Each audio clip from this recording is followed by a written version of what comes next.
Ownership at the receiver position will be spread out this Sunday, so we'll define chalk as guys who should be 15 to 25% owned. This week that includes Robert Woods, Tyreek Hill, Davante Adams, DJ Moore, and Adam Thielen. The only guy I want to fade on that list is Davante Adams.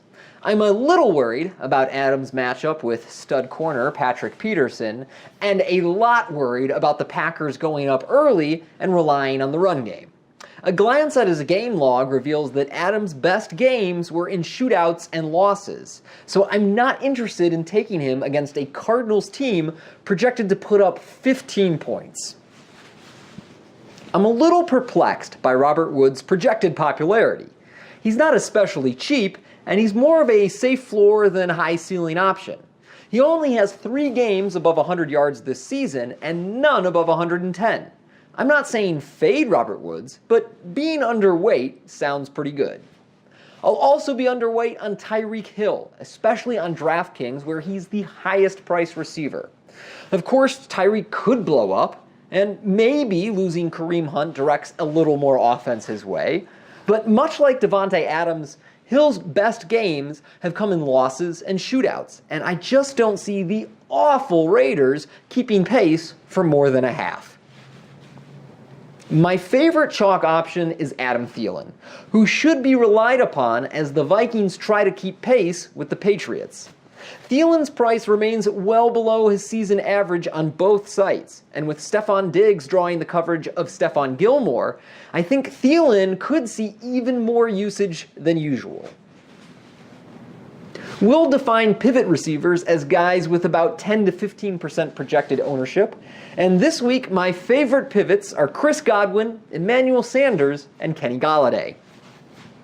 With Deshaun Jackson declared inactive, the biggest boost goes to Chris Godwin, who thus far has been a touchdown or bust receiver for the Buccaneers.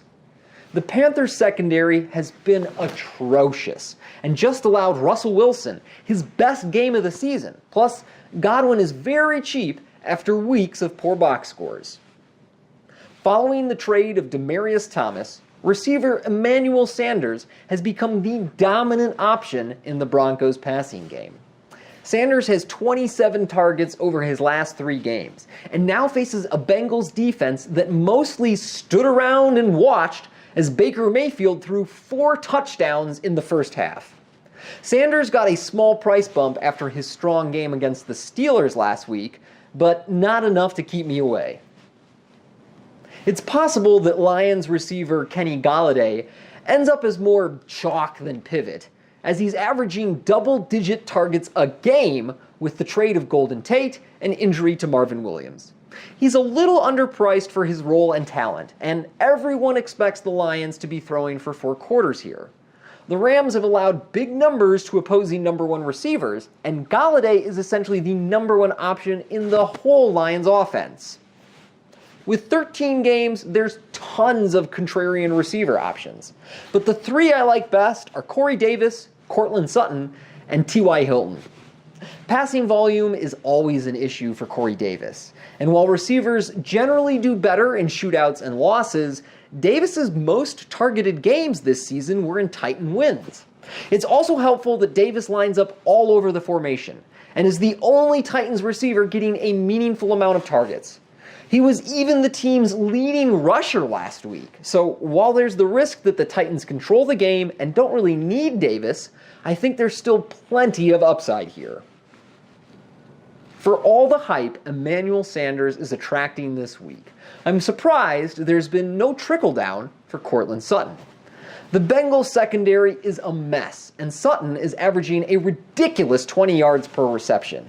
Yeah, he doesn't get tons of targets, but Sutton only needs a few big catches to pay off his price tag.